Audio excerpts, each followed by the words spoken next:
King Charles III's reign has started with a series of political dramas which have seen the Prime Minister, Liz Truss, resign less than 2 months after she became the last leader to be appointed by Queen Elizabeth II, a new episode of Newsweek's The Royal Report podcast has heard.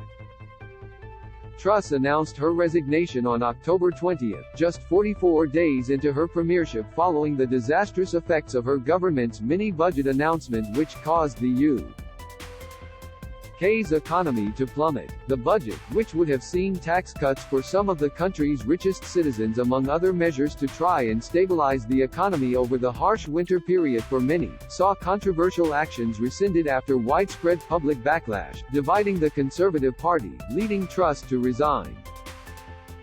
Chief Royal Correspondent Jack Royston told royal commentator Kristen Meinzer on The Royal Report that Britons had been in simultaneous hysterics and perpetual dread over the country's political climate, adding that constitutionally, now Truss had resigned, it then falls to the monarch to play a role in what comes next.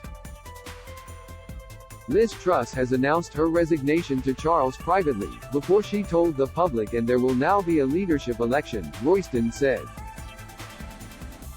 As sovereign, the UK government acts in Charles' name to govern his people. Once a new leader is elected either by the political party in power or via a general election, that leader is invited to Buckingham Palace where the monarch formally asks them to form a government and become Prime Minister. Truss was appointed by Queen Elizabeth II just 2 days before her death in Scotland on September 8. The 96-year-old, being unable to travel, received outgoing Prime Minister Boris Johnson and incoming Truss at Balmoral Castle instead of Buckingham Palace. Elizabeth II's 70-year reign saw 15 British Prime Ministers. With Truss' resignation, Charles will have already had 2 within his first 3 months on the throne. Not that this is King Charles' fault, Meinzer observed to Royston.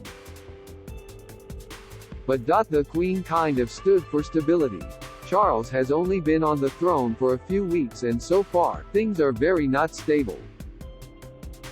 This is not a good defining moment for what does King Charles' reign look like. To this, Royston referenced an earlier meeting between Truss and the King at Buckingham Palace for one of their weekly audiences between monarch and Prime Minister. There was this video of him meeting Liz Truss, he said. She came in all gracious and curtsying and prostrating herself before him, and he said you again, aw, dear oh dear. Which actually a lot of people found absolutely hilarious, but it is interesting because I am sure he didn't intend to tell the world what he thought of Liz Truss, but it does feel like emotional leakage, doesn't it? By tradition, monarchs do not let their personal feelings towards their prime ministers show.